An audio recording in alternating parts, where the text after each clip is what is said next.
Hello,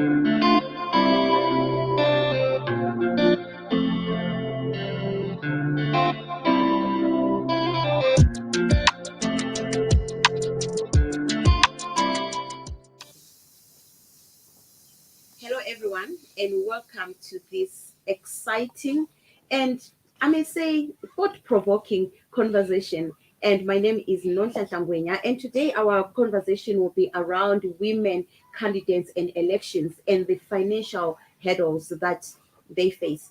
And with me here, I have three lovely ladies. I'll allow them to introduce themselves.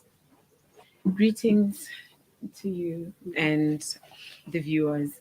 My name is Rufaro Matsika. I am the chairperson for Young Women for ED Harare chapter, and I'm also a serial entrepreneur, mother of three, and a wife. Thank you. Welcome, Rufaro. Thank you. Greetings, viewers. My name is Cecelia Chimbiri. I'm a change champion with the Citizens Coalition for Change, as led by President Nelson Chamisa. Welcome, Cecelia. Thank you.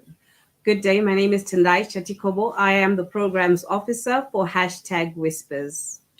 Thank you, Tendai. Thank you, Nonhlanhla. Okay, so ladies, the conversation that we're having today is on resource mobilization, finances, imali. We all know that when you talk of elections, you talk of running for office, you cannot, it's inevitable to not talk about money. There's so many things that are involved inside. But maybe before we get to the finances issue, Cecelia, is it important to have women participating in elections, either as candidates or as voters? How important is it, and is it necessary?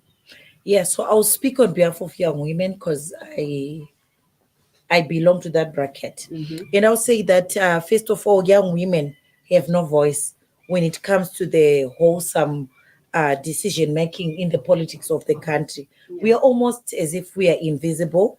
We have no voice, and going by the strict age of young women, Mm-hmm. so far I can safely say in the previous parliament, we have only one woman representing us in legislation. Mm-hmm. And I don't think it's a good view for a country like Zimbabwe, because in terms of social and political exclusion, women, we are already disadvantaged. Young women, like I said, are invisible. We suffer from the intersectional disadvantage Okay. that as young females, we're seen as if we're not there, and we are the people who are suffering the brunt of poverty. Mm-hmm. So we need to have a voice. We need to be represented. We need to be there where decisions are being made. Mm-hmm. Because if we are going to mark the progress of this country, Zimbabwe, and our societies, it must start with those who are disenfranchised, disenfranchised, like us, the young women. Yeah. So most young women of childbearing age, they are the most disadvantaged, yet they are the ones who are bearing the brunt of this poverty. Young women who are being raped without recourse, be it because of religious backgrounds and in home setups, as well as many challenges that young women have, the sexual reproductive issues. Women now start selling their bodies against their will just so that they fend for their families. So we must be seen to be there in the public space. Then they must be represented, and they must feel as young women that they have role models that they see. So for example, you have the right to elect and also to be elected. So how are young women going to participate if they don't see anyone who is there in front? How are young women going to participate if they don't feel that there is no safe space? Okay. So it's very important for young women to participate. They must vote in order for their issues to be included, to be represented. But they must also participate to be elected, so that they then create the role models of those who are now saying we are folding our hands and we're not going to do anything about it. So it's important that we have this balance. If you want young women to vote, make sure also that their issues are prioritized Okay. They must not be invisible, because we are not invisible. Yeah. We are the huge number that is bearing the brunt of poverty, from education, from healthcare. You see, I wouldn't want to use the word early marriage, because it's rape when older men are taking advantage of our minors. So there is no recourse, and then they'll sit at home and say, why should I vote? I never got justice. So I think it's important for young women to vote, but with the assurance that they are going to get recourse, their issues are all going to be represented, they're going to be visible, and they must see role models in front in order for them to continue participating. Okay, Cecelia, I'll come back to you, but maybe for now, the question that I would like to come back to you with is, don't we already have enough role models? But we'll come back to that one. And Rufaro, you are for Young Women for Economic Development, Young Women for ED. And Cecelia raised quite a lot of valid points and some challenges that young women are facing. What are you, as Young Women for Economic Development, what are some of the hurdles, or what are some of the challenges that you have come across as you are speaking to young women who want to be economically empowered? Thank you so much. I think since the inception of the Second Republic, we're very delighted to note that His Excellency Dr. Idi Mnangagwa and Amai have forged forward this to close this gap, the missing link with the young women. And now having the young women also participate in politics, it's something that we need to really give a round of applause, because politics long ago just used to appeal to the older. But now we've got all young women. Look to the likes of Honorable here. We all and everyone involved. Yes. So it's very important to capacitate young women, because you find we wear so many hats. We are the anchors in the home. We are the mothers. We are the wives. We are everything. And all problems come and face up with the women. So once we capacitate and empower the women, and also have them included in these issues of maybe like what we're talking about, it helps build our nation. It helps us to thrive going forward. So it's really important, because we face most of our young women are not capacitated financially. Besides finances only, knowledge-wise, it starts in the mind. So once we start capacitating in the brains, and then empowerment and everything, I think it makes everything go way forward easy. Okay, thanks, Rufaro. Tendai, I'm sure you're hearing the concerns coming, and you, as Whispers, an Afro-feminist organization that is really striving to see that there are more women involved in different spaces in our communities, not just in politics, but in health, in education. So let's talk about safe spaces. What is Whispers, an Afro-feminist movement, doing to make sure that there are safe spaces for young women that want to get into politics? So, in a nutshell, because it is quite a lot, Whispers is there as the link for the young women, to give them the right channels to follow through, so that they know that they can take part to elect and to run, and to also vote for candidates freely, and to also campaign in a way that they are channeled to donors, though right now we're at a space where we are still advocating for them to raise a pool of funds. We are that space that participates in coalitions that draw up documents, that come up with research on how better to empower our young women, so that they can take part in these processes, knowing that they are financially capacitated, that they are fully informed, that they are also protected, and that they receive this recourse that they've been longing for. So you'd see that recently we went into a coalition where a charter was brought out, and all the political parties came and signed on this charter. And some of the things we are hoping to see is the financing of these young women, the protection of these young women. So we are that space you can come into and say, a young woman can walk in and say, who is my role model? What did they go through? What has been corrected? What needs to be done for me to feel safe, for me to be capacitated? How do I get resources? So we are that space that is liable to the young women to collect this information, to bring them together, regardless of which party they belong to, and they can see what is best fitting for their own scenario. Okay, thank you so much, Tendai.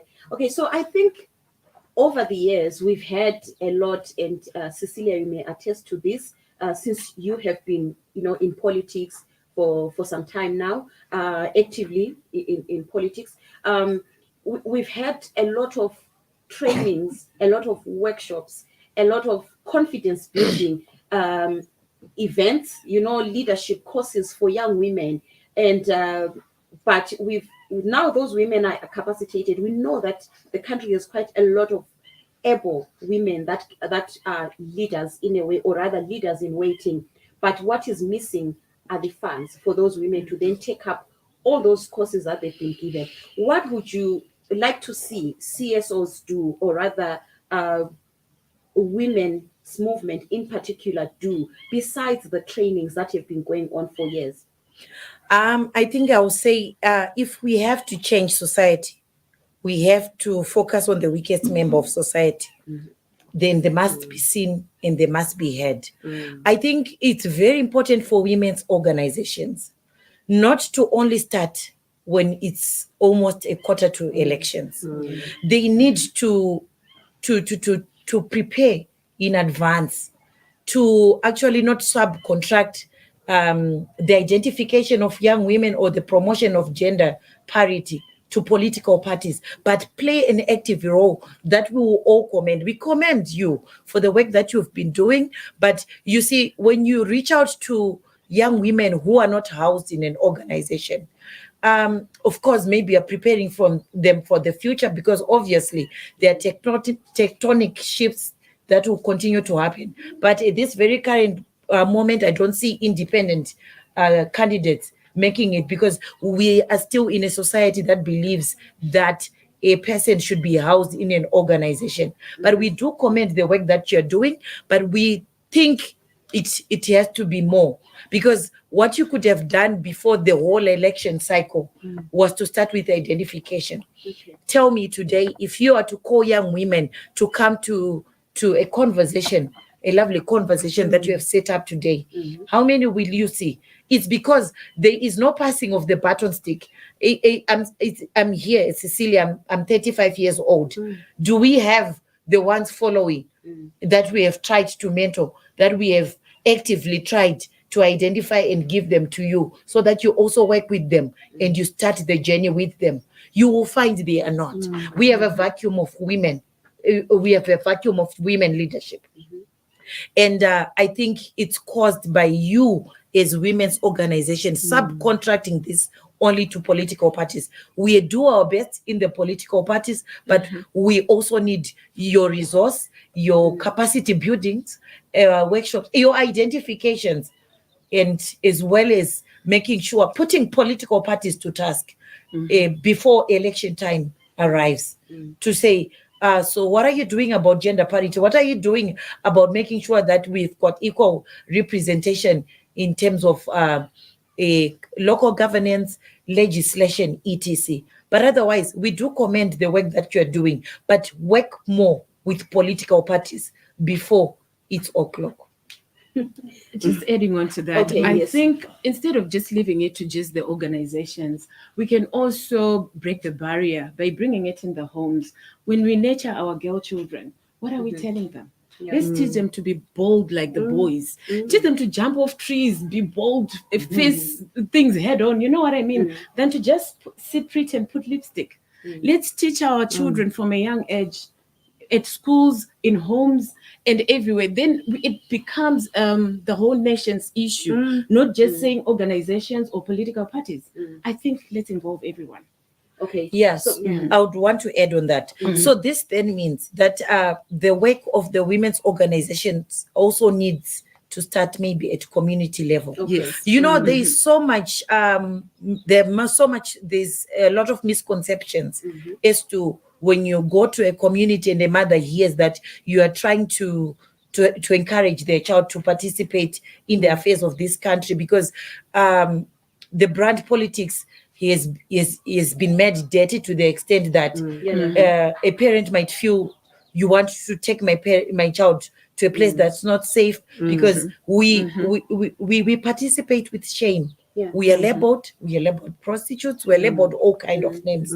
So I think the work is deeper than that. It should start at community by actually conscientizing the parents, the women, that the young girls that they are raising, that in order for your country to be what you want it to be, you have to participate in of the citizens, which is the politics of this country. So I think when it starts there, like she says, starting at the home setup, the community, you as the organization then come in and you start telling them, conscientizing them what it means to be a patriot, what it means to be a woman who is participating, what it means to raise your voice and also speak to the issues that you want to see represented. Because in this life, there is nothing that will be done for you without you. So that work should be done from the community by you as women's organization or women's organizations. You know, I really like the points that have been raised. That, you know,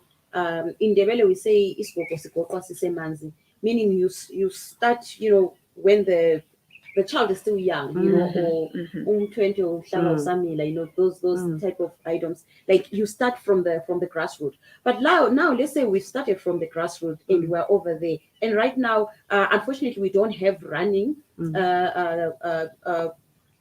candidates in this panel. We thought we'd have maybe Honorable Mabetera. Then she was going to tell us more on her issues and the challenges of now resource mobilization. But since you are women that are heavily involved in this conversation and in the elections of the country, and women participating in elections, now that we've taught our kids from an early age, how then do we break the issue of finances? Because, you know, I was interestingly enough, I was talking to Ambassador Missy Rambu last night, and she was talking about how it's hard for a woman to give a woman money. But a guy can walk up to other, you know, to a room full of guys and says, boys, something, you know, and someone will actually say, okay, boys, it's fine. This way. But how many women can come up and say, okay, Cecelia, you want to run? Fine. I'm putting down 10,000 towards your campaign. And also she mentioned something which was quite interesting. She said that during her time when she was running her first election, she was running for councillor, her mentor and funder was Margaret Dongo, who mentored her to be strong in the fight, and also who also funded her, you know, her campaigns, her flyers. But then she said that the time when she would run for MP under the MDC at that time, the MDC party had funds for all candidates, but they also had an extra fund for women, because they sort of like understood the challenges that women are going to face. And there were organizations at the times that would give women T-shirts, generic T-shirts with generic messages to say vote for a woman, support a woman, and they were also given fuel coupons. And do we still have those structures now? Do we have that support in our political parties, Rufaro, for women? Specifically for women, Yes, I'll give an example. For when I ran for primaries for ZANU-PF in April, I had, you added that right person exactly. So I had a pool of business people who believed in my vision, who supported the agenda. So I had good support from them, and I managed to do all that was needed. But over and above that, you see that there was in the communities or in the spaces that we were going to campaign, there will be more need than what maybe you'd have budgeted for. So you always maybe end up maybe going over or surpassing your budget. But all the same, I'm a person of means.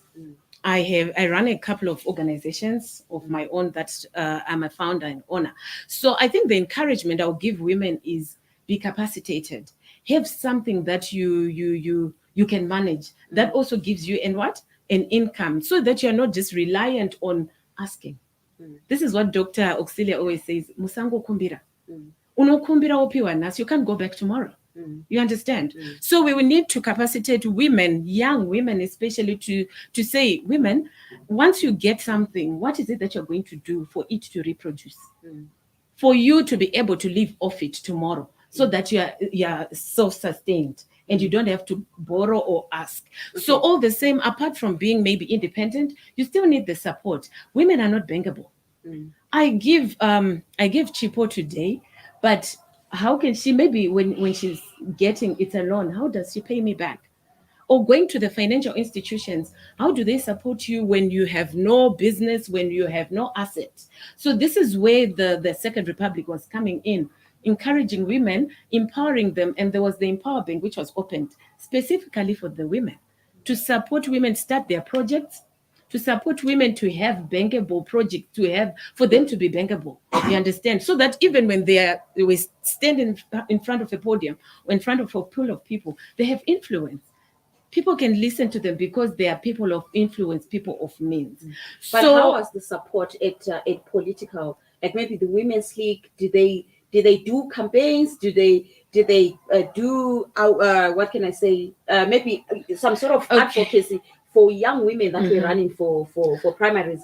And mind you, I followed your party's primaries. There were quite a lot of young women that were there. Oh yes, did those women get support from the Women's League? We got very good support. There was inclusion, which was having us, the young women, participate, and that was big for us because that political flow was never allowed for the young women. So that was big for us because the president opened the floor and said, let the young women also participate. And we managed to participate.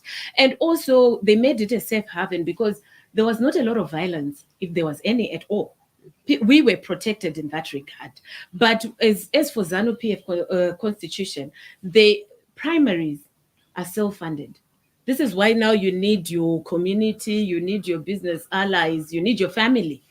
You understand? But after the primaries, when you're going for the general elections, then the party fully funds you.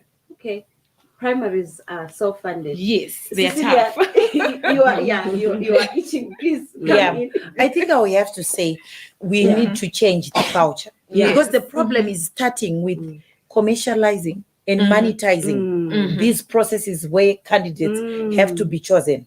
We need a process that castrates money as the root of exclusion, but support ideas. And this is where the Citizens Coalition for Change is headed, because CCC has a dedicated gender parity program that is making interventions and taking deliberate steps to ensure that more women participate in the political space at every level. And I'll refer you to the ongoing process in which you see we no longer do a primary election, because for me a primary election is an event where those with fat pockets push out those who don't have pockets. And politics is not supposed to be say, like that. CCC, since you are not having primaries, but you are having this nomination process. It's not only a nomination process. So let me proceed and say what I wanted to say. All right. I was going to say that I feel a primary election is an event where people with fat pockets will come and push those out. Yeah. This is why you even see that many women will not stand to then witness them being pushed out by the financial muscle that men already has because of our background. We have been disadvantaged from the background that we are coming from as women. So the process that CCC is doing is one that allows for people not to have fat pockets and carry the day, but ideas that they will sell. You know, if you go, when the process finishes, you actually see that a lot of women have been seconded, nominated, and put forward by the citizens to run because of maybe accountability reasons and so forth. But money was never then the center of that process, which is a 4-stage process which started with nominating whoever you want to be a candidate as the citizens.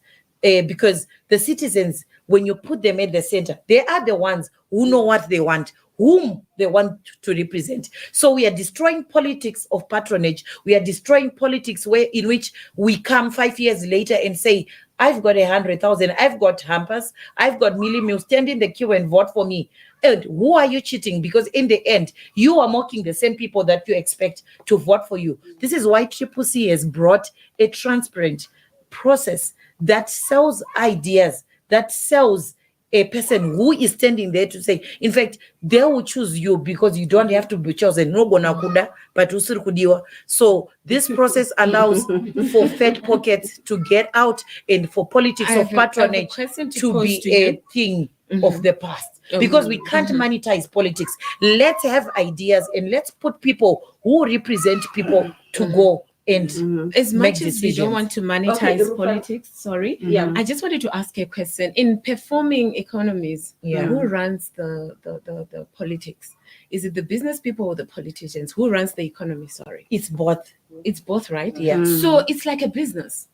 Politics so you is can't not separate business. exactly as much as you are trying to separate it. You can't separate the two. You the can. ideologies you can apply are also applied in business. So you can't get someone who is not capacitated in that regard. I think you didn't get to me run the right. economy. I was saying exactly. Otherwise, it just it's supposed to be a contestation of ideas, not a contestation of how much money you've No, got. it's not about how much money you've got. It's about then implying the policies and having things. So we are saying the same exactly. thing, It's but the same only thing. I'm telling you that. Okay, ladies, thank you so much. I think we can take this. I'm saying as young women, we have an opportunity to cultivate new cultures. Yes, it doesn't mean kuti, if they were being done back in the day, we need to continue because then what are we changing? So my point, Rufaro, is simple. Let's cultivate a culture where even young women feel safe to come to processes.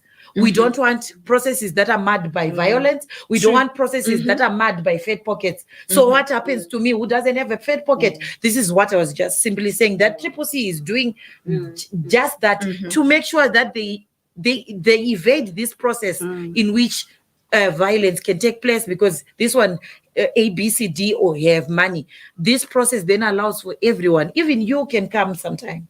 And we can try it. No, I hear you. So, ladies, I hear you. And you know what? You know what the constant, the bottom line about this whole thing is? Yeah, money. It is Money. It But money makes the world go round. I was going to Let's come not in run when I away saw from that. Money makes the world go round. Yes, money. And with politics, you need resources. And we're you agreeing. can come, you We're talk agreeing. ideas to us. But if you can then maybe leave a project for us to run and then we get Chepas Chepemuno.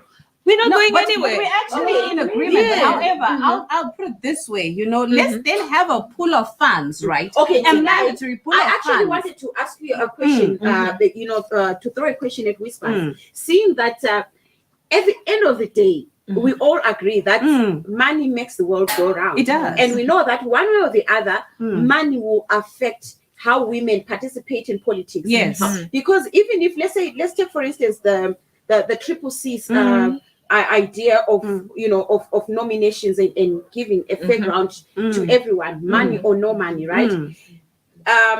As a young woman, you still need to communicate with people. You need data. You need airtime. You still need to communicate with people. I don't know if the people that are nominated are supposed to go to meet at a certain place. No, is there a nomination center where maybe people go there or something? No, it's like I said, it's a 4 stages process. Okay. The nomination was done and it was finished. It goes to the vetting. It comes back to the vetting where you then accept your nomination, whether you're accepting that, yes, I was nominated, I would like to participate, because some people will be nominated and they say they will be humble, but they'll say no, not now. Then but we agree that we go to where we call the citizens caucuses. If you follow through and if you listen carefully to what I'm trying to tell you, in this all 4 stages, you will find there is no way even a person who doesn't have a fat pocket will not have a fair chance to actually be elected to run for office. I like what you said. But then How about resources. But I wanted to ask something. I think we need to get back to the point my resources. Yes. I wanted to say, my point was, Kuti, as much as it's a fair process, fat pocket or slim pocket or thin pocket, Resources will always be needed. Yes, resources will always be needed. So, Whispers, yes. Are you saying that with everything that we're seeing right now, ZANU-PF and maybe other political parties, primaries, you self-fund. And how many young women can afford that? So Can that's, you know, that's exactly right now, what I was saying. we to are self-fund. actually So as whispers, yeah. do you guys have anything in place? Maybe a rapid response? Not Maybe cu- not not thing cu- not currently, but yeah. it's definitely, you know, we are working towards analyzing critically the situation. We looked at the primaries, and what we're fearing now is a regression in terms of the participation of young women. And this has just brought to light, when I watched them, the two of them speaking, you know, it was like, oh my goodness, these scenarios brought to light right here in this very room. You know, she's speaking about self-funding a primary, and we're looking at the statistics that we have attained right now after these primaries, and there's a regression in the participation of young women. Yeah. So, you know, we're now looking at it from a point where we're saying, we're appealing to our donors. There is a need right now for each country to have a rapid emergency response for election periods. You know, she said, don't come in at 2:45 elections. And we Thank have you. done that. We need to come in at 10 past, Yeah. 5 past, maybe if we can get it right. 2:45. But 2:45 is not working at the moment. And we now need to set it aside and say, this is our pool of funds. It's got nothing to do with who's coming from where. I'm a young woman. I've got potential. Can we fatten my pockets so that I know that when I look at she who comes from a family which can push her, and you look at me who comes from a family where I'm the first person to ever stand out for anything, we've got a fair chance because the potential is there in all of us. So I'll go to Cecelia. Cecelia, our conversation really is around finances. Yeah. As I alluded to when we started, it's around finances. And right now, as the nomination process is going on, right, it's still ongoing. Are there young women that are coming up saying that you know they are struggling financially, and how, or if they think them being financially disadvantaged has a bearing on their nomination? Okay, so like I was saying before, and allow me to finish. I was saying that in the politics that we're trying to cultivate, in which everyone is safe to participate without them sitting back because they have a fat pocket. In this process where we are strengthening our internal democracy and the candidates are being selected, it's a contestation of ideas. After that, when the candidate list is out, of course, there is need for assistance in terms of resources, because you can't buy a t-shirt with ideas. You buy it with money. So that was my point. But I was just simply saying, maybe as a country, as we move, as the tectonic shifts are happening, as we also are leaders, we need to make sure that we simply cultivate a contestation of ideas, so that we also don't come to you and become a burden, because there is no way you carry forward a request that I want to put a road that is 2.5 million so that I win primaries. Some things are just not, practical. But we want to come to you to say, no, I've been nominated, I've passed the vetting, I've gone for the citizens' caucuses, I've produced my manifesto. The people are my issues are resonating with what people want, what I've presented. I've come out as the candidate. Here I am. I need support. What kind of support do you need? The campaign resources, of course. Then we are good to go. But we have already removed the burden that comes with the internal processes.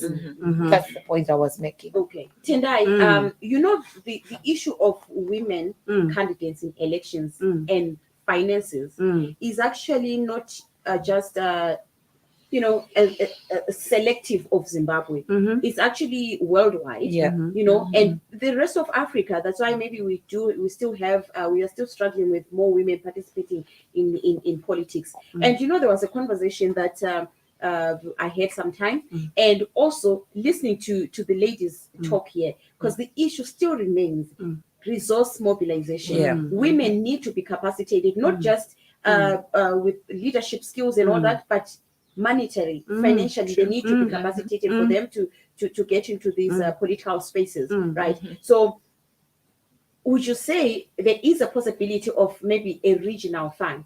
Because if we're looking at women getting into power, we don't just want it to be a Zimbabwean thing, but we want to see women in Botswana women in Yes. South Africa, women Yeah. in Zambia. Mhm. Do you think there is a But possibility of a there regional is, fund? there is, Nonhlanhla, because if you look at it this way, in our spaces, we are not just working within Zimbabwe. I'll speak on Whispers, as an organization. Our work has gone beyond Zimbabwe. We've gone to Sweden with our work. We've taken our work to Kenya. Yeah. So it starts there. It starts with our networks and sharing ideas, because this is a global crisis. Yeah. This women and money crisis. And there is also a very, very high need to address those that are in spaces of authority, in institutions that can give young women money, because we still have a lot of men in these positions. So let's not forget the part that patriarchy also plays in attaining funds as a young woman. Let's not even talk about affiliation with the party. As a young woman, when I wake up and it dawns on me that I've got a potential to be a leader somewhere, we should have a pool of funds where I can just go with my potential and my idea and say, I feel within me there is this person. And the monetization comes from that point. I will then announce my affiliation after I've already developed whoever it is that I am with the money from that pool of funds. So it is possible. It is possible, because you find that Whispers will be working with 10 other organizations which are affiliated with other organizations globally. So it's about restructuring the way we work as CSOs for young women and saying, in part of our programming, we are going to appeal to our donors for a fund for women, young women in particular, Yeah. who want to take part in electoral processes. Yeah. So looking at the upcoming elections, and I also want you to respond to that, and Rufaro as well. So looking at the upcoming elections right now, right? We don't have the number of we don't have the complete or finalized number of how many women are going to participate, right? Because we're still waiting also for the nomination process to be complete with the CCC and MDCT and other political parties as well. So would we say that we need a rapid response? It could be in terms of T-shirts that We do. have generic messages. We do. Vote for women. We do. Yeah. Votera mkazi, votera mfazi.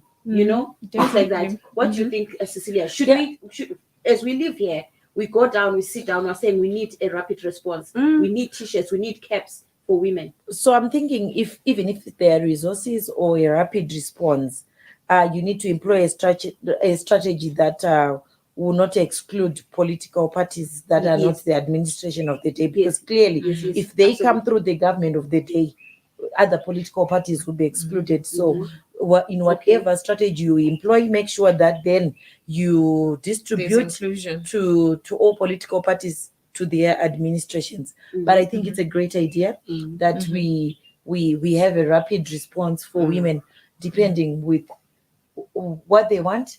If you want to provide T-shirts, if you want to provide posters, we will welcome the idea. When they are campaigning. I'm very And for me, much it's about the generic message, to just drive the point home that For a we are woman. trying to mobilize resources for young Exactly. women. Because I mentioned earlier that when the statistics are going to come out, which we are yet to acquire from all stakeholders that were monitoring the primaries, there is a huge fear of regression.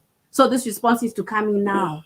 Yeah. So I also think even after we have done this, the rapid response is here. We have had this conversation. I believe you Whispers, it's going to be ongoing. Yeah. And I want to just say this is the beginning of preparing also for 2028. You're right. Exactly. You're right. Yeah, Yes. You're this right. should be the genesis of it, to actually really find out what are the major constraints for effective participation of young women. You will be shocked at what different people will tell you they are. Some will tell you, I am living with disability, but no, I'm invisible. Some will tell you, I belong to this apostolic sect. This has been done to me. I have not had recourse. So the job starts now to start, Yes. identifying those women for 2028, because by 2028, some of us, you won't be calling us young women. You'll be saying, Magogo, Cecelia, where are you? And then we'll be coming to speak to the Chelseas of this world who are young women. So we start now, so that we start, addressing the issues of these young women at community level and everywhere else. I like that. Rufaro, we start now towards 2028? Definitely, for us to realize that matriarchal balance, we need to rally behind you guys. You need to really hold our hands and take us through. So it's a good thing. It's a good thing that you guys, as Whispers organization, right? Yes. Yes. Are doing or want to start doing, because you intend to start, right? Yeah. So Absolutely. yes, we need the support. Women need the support. Young Are you running women again in 2028? need the support. 2028. I guess this is the preparation. It's the o'clock. It's the o'clock, and they say on time is late, but once you Exactly. start now, so Yeah. yes, You can even see the terminology we are now Exactly. using, because it's quarter to. We are now using words like rapid response. Exactly. If we speak Exactly. 2028, we're just going to be calling it response. Response. When it's Exactly. rapid, everything is now just, we are in panic mode Yeah. because of the Exactly. status of the issue of women, young women and resources. And you know what I think, that, Tendai? I think how we can maybe structure this, we can have, like right now, we know right now we're on panic mode, like you say, we're having the rapid response. But afterwards, we can have a medium term. A medium term now, we are mobilizing funds for women that are then going to run for primaries in 2028. Absolutely. That is medium Absolutely. term. Then long term, we're looking at 2028 and beyond. Absolutely. You know, yes. so Yes. we can actually have something that is ongoing, and it is necessary to have that, because yesterday we celebrated Africa Day.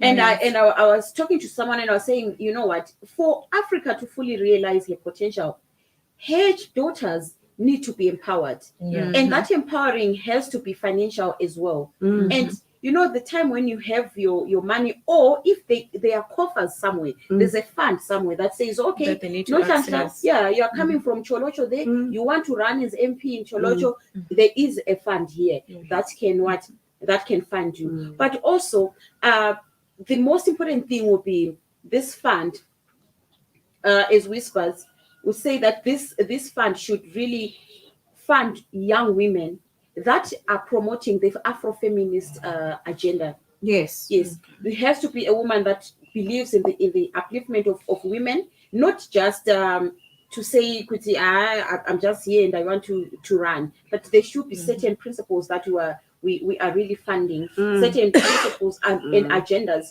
that we want to push forward, and some of those are the Afro-feminist agendas that will see our young women being empowered mentally, physically, emotionally, and Financially. yes, and financially. So maybe as a closing, Cecelia, what's the way forward? We know we need coffers. I think as #Whispers, I would just appeal to you to maybe first start solving the intersectional disadvantage that exists between the mature women and with the invisible young women.